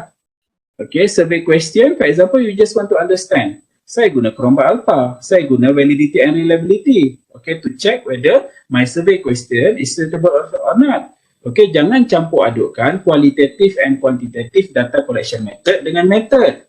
Yang ni jadi masalah. Bila kata interview eksklusif untuk positivis and survey interview eksklusif untuk interpretivis, okay, dan survey question eksklusif untuk interpretivis dan critical theory, salah. Okay, boleh. Okay, kita boleh guna survey question. Me myself I use the survey question, tapi jangan ada inferential statistic.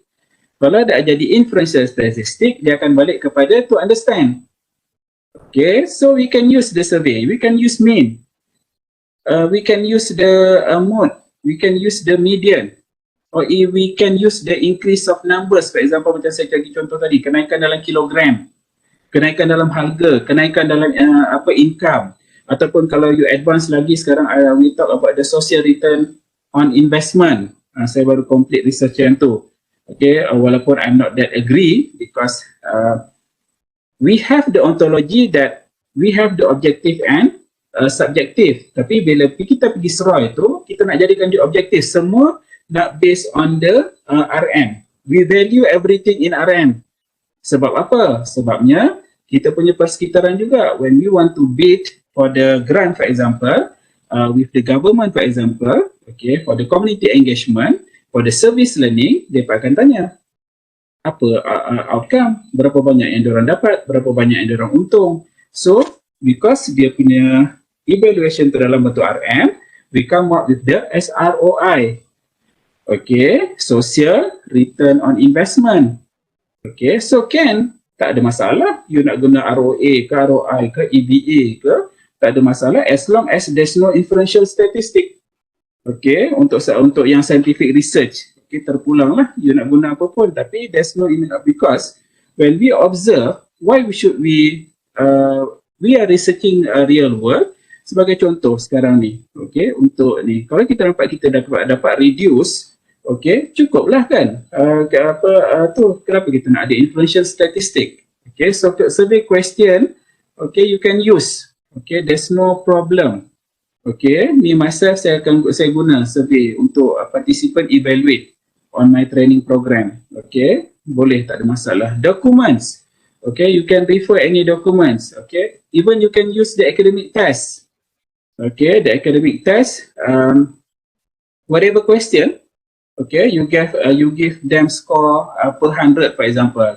If the marks is higher than 70%, so you can claim that your program is successful. Fine, tak ada masalah. Sebagai contoh, you nak tengok understanding. Macam saya kata tadi, what is my examiner understand that I want to increase the knowledge among the SMA. So I can use the academic test. Okay, from this, okay, can you implement in your business? Okay, so dia jawab. So saya nampak, okay, 80%, more than 80% pass. Kita tengok semua fail. Maksudnya gagal lah. So I need to go to another cycle. Okay, and then personal diaries. This is also for the qualitative, memang well known. Kami kena ada diary. Okay, diary peribadi. Okay, because we want to record everything. Okay, even in our supervision pun, okay, we advise our student to have diary, because kadang-kadang hari ni kita cakap lain, minggu depan kita cakap lain, student pening. Minggu lepas doktor cakap macam ni, mana ada saya cakap macam tu, you pandai-pandai, tunjuk bukti. Okay, so that is the way. Okay, we have our own, and then from the observation, okay, we can have the data collection through the observation. Okay, the question is another thing. For the PhD, kalau ada students you ada yang nak student yang nak buat action research, berapa cycle? Biasalah when we talk with the people, numbers is very common. Berapa cycle untuk PhD? Okay, so I think it is justified by Zubair script. InsyaAllah kalau salah saya perbetukan nanti. PhD at least 2 cycle. Master at least 1 cycle. 1 cycle cukup. Untuk research kita, ikut tempoh masa. Kalau boleh 2 tahun ataupun 3 tahun, you can repeat 2 to 3 cycle, fine. It is a very good. Tapi kalau 6 bulan, seriously, saya kata tak sempat. Okay, personally, saya rasa tak sempat kalau 6 bulan. Sebab you want to learn, okay, about the process tu yang bila kita review paper-paper yang berkaitan dengan action research ni, melompat-lompat. Okay, miss yang ni, miss yang tu. Okay, in-depth understanding pun tak nampak. Okay, because it is, yeah. Okay, saya nak interrupt. So, sekiranya lah kita nak buat research data collection ni, bolehkah kita gabungkan, maksudnya ada interview, ada survey, ada academic test contohnya untuk buat sesuatu action research tu? Boleh, sangat boleh. Betul, sebab me myself pun, bila saya dah dapatkan feedback daripada participant, saya gunakan survey question dan interview. Okay, survey question, kemudian saya pergi dekat tempat diorang, okay, saya buat interview lagi. Yang ni untuk observing. Tapi kalau untuk thematic concern analysis, to understand the problem, lagilah banyak you akan guna. Guna semua pun tak apa. Sebab we want to understand daripada literature, daripada interview, daripada survey question, you dah boleh buat survey question, okay, from the document, okay, personal diaries, okay. So untuk understand the problem itself, lagi banyak apa source of data collection. Okay, memang kena ada multiple. Okay, untuk stakeholders, for example, how many stakeholders that you have. Okay, so you run the interview. Okay, you go for the survey question pun boleh. Ada setengah kita buat survey question. Tak apa, tak ada masalah. Tapi untuk yang observing, we can also multiple data collection method. Can, tak ada masalah. Okay, Doktor? Okay, boleh. Okay. And then, which one priority? Kalau pakar-pakar yang di sini buat SAM, okay, apa lagi? PLS, Smart PLS, which one is the priority? Process or output? If you use the case study, if you use grounded theory, which one is your priority? For sure, the answer is process. Okay. Whatever result, if your process is thorough and rigor, it is fine. Okay, kita tak berebut untuk mengatakan, okay, I am successful in my action research cycle. I have changed, okay, the society. I have changed the practice of the university. But when we go to the practice, when we go the process, okay, your thematic concern analysis is not clear, your planning is not clear, your acting is not clear, okay, your observing is not clear, so your reflecting is not clear, your result is questionable.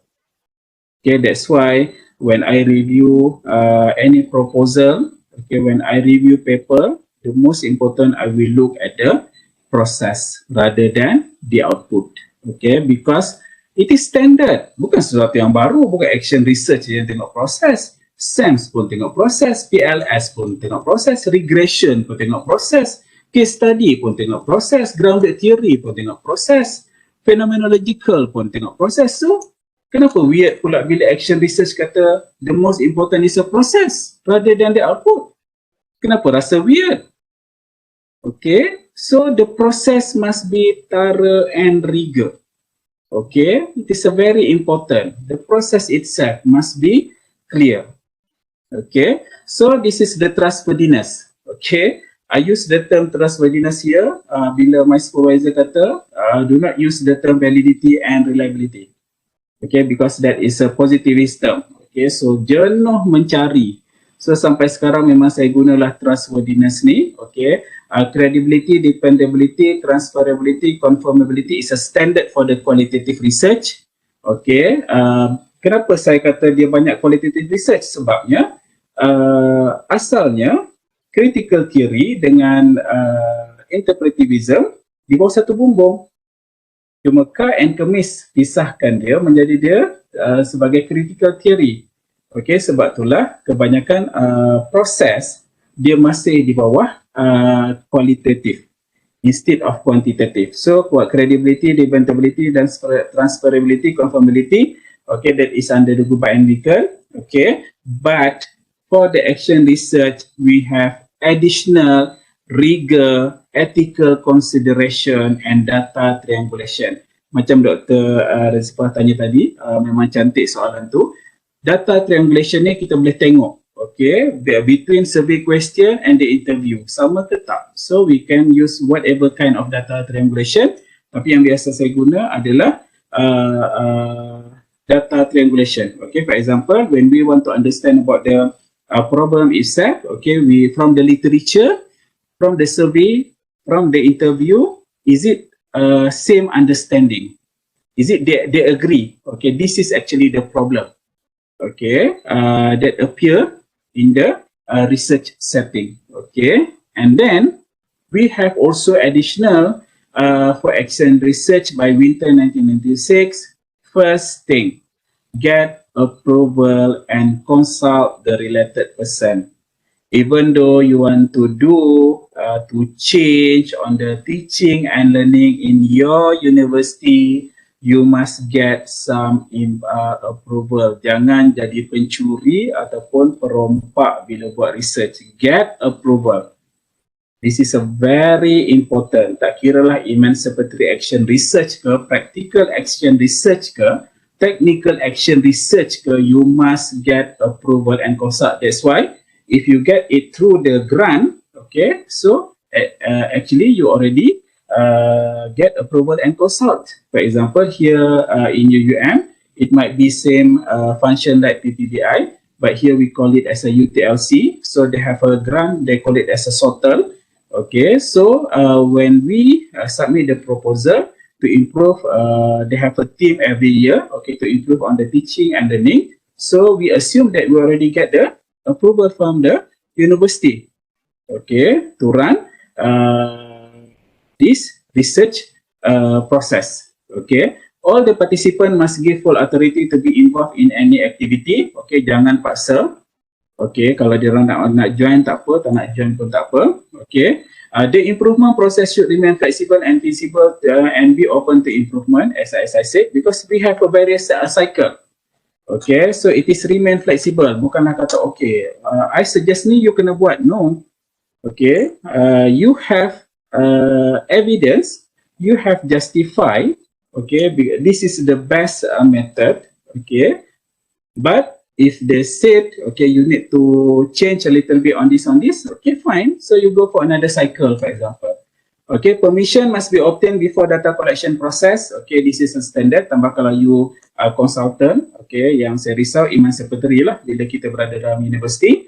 Okay, we do something related to our university. Okay, we think, okay, ni university, I boleh buat apa yang I suka. Okay, saya takut you will be stuck.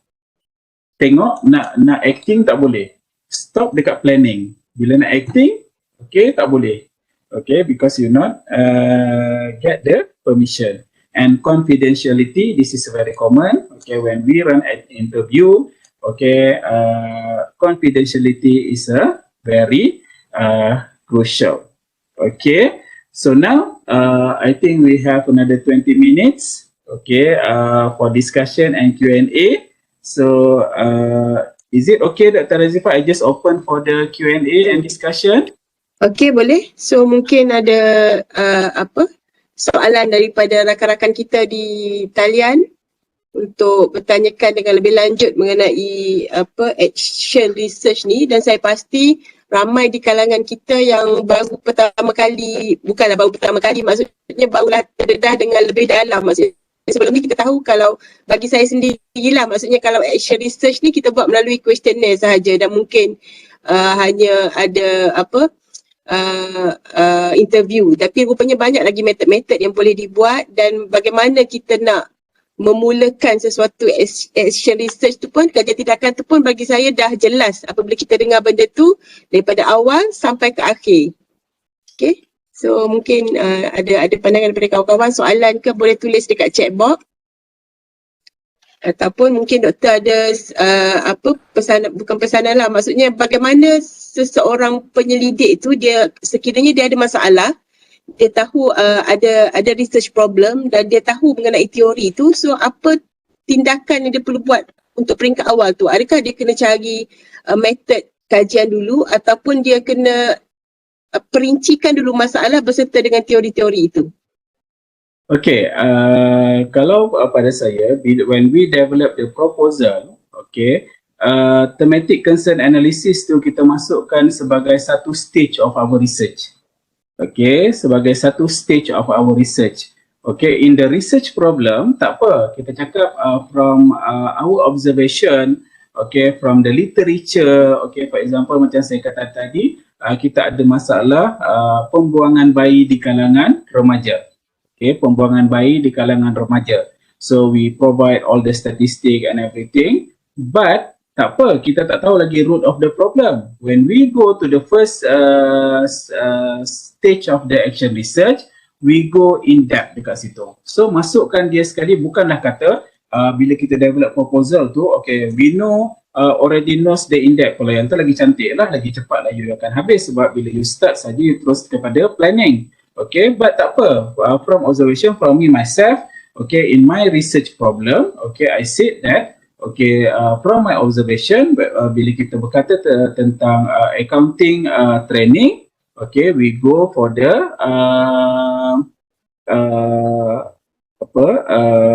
accounting training, go for the bookkeeping. Okay, so that is the problem yang kita nampak. Okay, kemudian barulah dekat research tu kita go in depth dekat thematic concern analysis tu. Jadi masukkan thematic concern analysis tu a part of your diagrams ataupun Gantt chart dalam research you, masukkan sekalian tu. Ambil masa dalam kalau kata 2 bulan ke apa semua tu, 3 bulan ke, ambil untuk yang tu. Memahami dulu dia punya research problem tu. Bukanlah kata bila kita develop proposal tu, we already knows the root of the problem. Okay, kadang-kadang kita tak done pun kalau untuk FRGS nak kena hantar bulan 2 tu, sebulan sebelum tu, we just from the literature and from our observation je, tapi masukkan sekali dalam tu. Okay. Dekat chat box ada soalan daripada Prof. Rizal. Data collection, contoh survey ataupun interview perlu buat pre and post ke? Dan yang kedua adalah responden orang yang sama atau depends pada apa? Untuk survey tu. Okay. Terima kasih Dr. Rosliza. Urus saya dah ni. Okay. Kalau untuk buat pre and post, okay, sebagai contoh, before we want to look changes. Okay, we want to look changes, macam saya kata tadi sebagai contoh, I want to look at the understanding among the SME owner manager. Okay, understanding among the SME owner manager. So before we run the training, we distribute the questionnaire. We measure, okay, again we measure, we observe, okay, how much the understanding about among this SME owner manager sebelum kita bagi diorang training, record. Okay, after we run the training, we distribute the same questionnaire, kita observe. Tengok lagi sekali, ada perubahan ke tak ada perubahan. Okay, kalau ada sikit perubahan, kita reflect. Reflect kita kata apa? Oh, sikit perubahan pun dah berjaya, fine, we are successful. Ataupun tak, ataupun kita kata, takkanlah naik 10% kita kata nak berjaya. Okay, kita nak naik 20%. From the literature kata change of the knowledge must be more than 50% or must be for more than 40%, for example. So we improve. Okay, we improve, it might be the way we deliver, okay, we improve the curriculum itself, apa semua tu, and then we go and evaluate, observe sekali lagi, kita tengok pertambahan tu. Jadi kita akan nampaklah graf tu sama ada dia menaik ataupun menurun. Tiba-tiba dah buat menurun, menurun lagi bahayalah yang tu. Okay, tak kalah sampai 4 cycle, dah naik, tiba-tiba menurun, something wrong somewhere lah. Okay, yang tu. Okay, tapi boleh pre and post pun tak apa. Macam Dr. Rosliza kata tadi, sama ada the same participant ataupun tak, depends. Okay, depends dan kena well justified. Okay, saya sincerely sikit lagi nak kena revival sebab fahaman external examiner berbeza dengan objektif saya macam saya kata tadi. Examiner kata, I want to improve the knowledge among the SME owner manager, which is from the literature, they said you must have the same participant in each of the cycle. Okay, tapi sebab objektif saya adalah to improve the curriculum, okay, for the SME training program. And Zubair Skrit kata, I can have the different participant. So pada saya, doktor, the most important is on the justification. Tapi kita research, kita buat satu cycle je kan.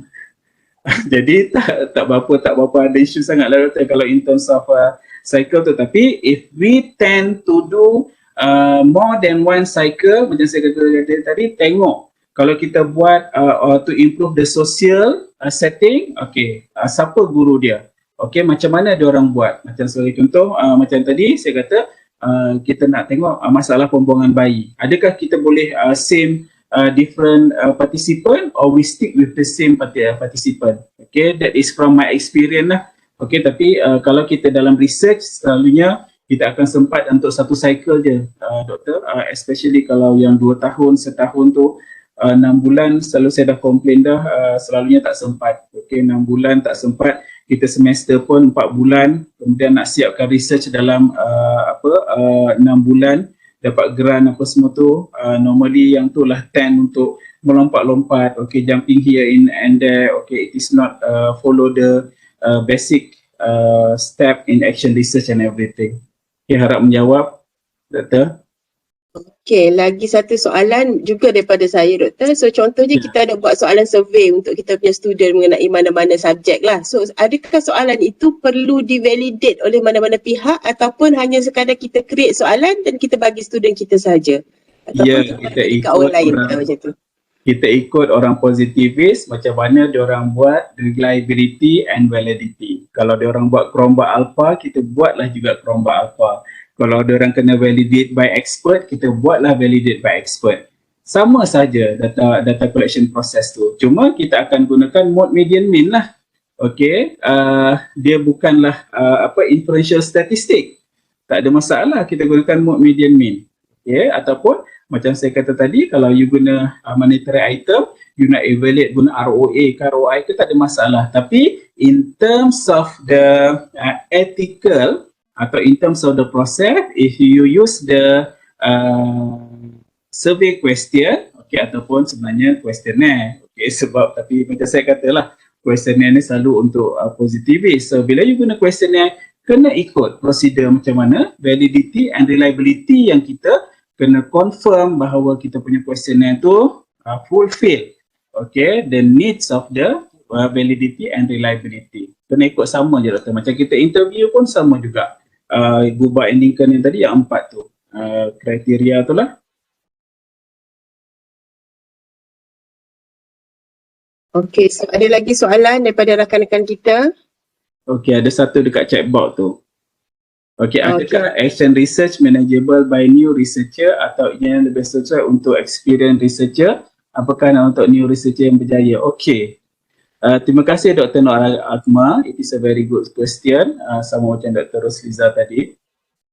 When I did my PhD, I am a new researcher ataupun experienced researcher, Doktor? I am a new researcher. Okay. For me, kita raikan perbezaan, tak ada isu new researcher ke, old researcher ke. When our objective, kita tengok we want to improve, we want to change, we want to solve, that's mean kita akan guna action research. Tak kira lah kita new researcher ke, kita experienced researcher ke, we have no choice. In the research, kita tengok kita punya research objective. Bila ada sahaja item to improve, to change, okay, to solve, so that's mean we need to use the action research. Kalau kita pergi kepada lain-lain jenis research, dia tak akan improve, tak akan sampai level improve, tak akan sampai change, tak akan sampai solve. Sebab kita akan sampai understand sahaja. Okay, we go to the basic research. It's not applied research. Yang itulah, okay, tak ada isu sebenarnya, doktor.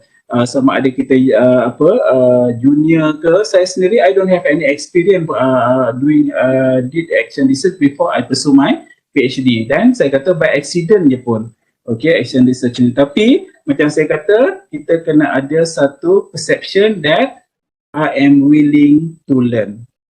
Okay, I am willing to learn.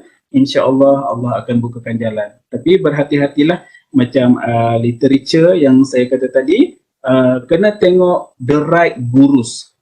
Kena tengok the right gurus. Kalau boleh, kalau buat action research tu, tahu dah kita nak buat pasal social problem, okay, fokus kepada literature yang berkaitan dengan social problem sahaja. Jangan pergi kepada action research yang education. Jangan pergi kepada action research yang operation. Jangan pergi kepada action research. Kita pergi kepada action research yang social to improve social problem. Barulah kita nampak jalan. Okay, kalau kita refer macam saya lah beberapa bulan. Okay, saya lost in space, saya kata. I don't know what should I do. Which action research that should I implement? Okay, tengok dia orang punya spiral tu, ya Allah ya Tuhanku. Memang it is a very critical. Tapi bila kita study, okay, yang tu sahaja sebenarnya. Dia ada planning, acting, observing and reflecting. Basically yang tu sahaja. Cuma dia orang extend, tambah sana, tambah sini, tambah sini. Jadilah bersimpang siur tu. Jadi tak ada isu sebenarnya, Doktor, berkaitan dengan apa junior ke apa semua tu. We take it as a challenge. Okay, Doktor. Okay, ada lagi soalan daripada rakan-rakan. So maksudnya sekarang ni, maksudnya apa yang saya rasa, maksudnya action research ni mana-mana bidang pun memang boleh buat. Kan? Maksudnya tapi apa masalah dan apa method yang kita nak guna itu penting yang akan menentukan kita punya output tu. Ya, kita jangan termakan dengan tertipu dengan action research ni only for education. Tak, semacam saya kata tadi lah, sebab untuk bidang-bidang lain kita akan buat dalam bentuk consultation. Okay, we not report it as in a research paper. So bila dia consultation, kita tak publish. Padahal dia sesuai untuk semua bidang. As long as kita nak improve, tak ada masalah. Okay, ada lagi persoalan sebelum kita tutup sesi kita. So saya kira so penutup daripada Dr. Nur Akmal tu lah. So terima kasih kepada yang bertanya. Dan terima kasih juga pada Encik Farid tadi ada bagi, we cannot publish consultation report unless permitted by the hirer and a business secret. So itu adalah betul lah tu. Yeah, that's the issue, yeah. Okay, so terima kasih kepada semua hadirin. Okay, Alhamdulillah kita telah mendengar perkongsian daripada yang berbahagia Dr. Rosni sebentar tadi. Dan terima kasih Doktor atas perkongsian yang amat menarik dan bermanfaat bagi saya yang saya bukan sekadar beginner, saya rasa. So bawah lagi daripada beginner tu. Sebab banyak term-term baru yang saya belajar pada petang ni lah. So boleh saya rumuskan di sini, maksudnya action research ni adalah tidak mustahil untuk diceburi oleh semua pensyarah, sama ada daripada bidang sains ataupun bidang bukan sains. Dan apa yang penting adalah kefahaman mengenai sesuatu masalah untuk membolehkan kita memilih metod yang sesuai untuk mendapatkan output yang berkesan dan menarik untuk dikongsikan dengan kita punya pembaca lah. So itu sahaja saya rasa rumusan yang dapat saya rumuskan daripada sesi selama lebih kurang 2 jam kita bersama Dr. Rosni pada petang ini. Dan sebelum kita menamatkan sesi kita pada petang ini, saya ingin membuat iklan sikit daripada PPBI. Mengenai latihan pengajaran dan pembelajaran yang bertajuk Problem Based Learning yang akan diadakan pada 13 Mac pada hari Ahad pada jam 10 hingga 12 tengah hari melalui kaedah online Cisco Webex, dan penceramah adalah Prof. Madya Dr. Sandra Catherine, Ketua Program Sarjana Muda Sains Aquaculture, Fakulti Perikanan dan Sains Makanan. Dan yang kedua adalah workshop and Alternative Assessment, Determining Your Assessment, yang akan diadakan pada 16 Mac pada pukul 9 pagi hingga 4.30 petang. Kaedah adalah bersemuka dan terhad kepada 15 orang yang terawal sahaja. So untuk kursus ni sekiranya ada announcement naik nanti, so kena cepat-cepat booking sebab penceramahnya adalah daripada UUM, iaitu Profesor Dr. Fauzah binti Abdul Rahim, Pengarah Pengajaran Pusat Pengajaran dan Pembelajaran UUM. Okay, so di sini Dr. Rosni kongsikan contact number untuk kita mungkin boleh bertanya sekiranya kita nak mula ataupun mungkin kita dah mula, kita nak bertanya idea mengenai Dr. Rosni yang berpengalaman untuk yang menyelesaikan PhD dalam action research. Okay, so itulah nombor telefon dan email untuk dihubungi. Okay, so terima kasih Doktor. So rakan terima kasih juga kepada semua pengunjung kita di Webex yang setia mengikuti latihan ini daripada awal sehingga ke penghujung talian. Okay, terima kasih semua. Berjumpa di lain siaran. Okay, terima kasih Dr. Rosni. Okay, terima kasih Dr. Razifah. Ada Terima rezeki kita kasih. jumpa di UMT. InsyaAllah. Okay, bye. Okay, Assalamualaikum. Assalamualaikum warahmatullahi wabarakatuh. Assalamualaikum.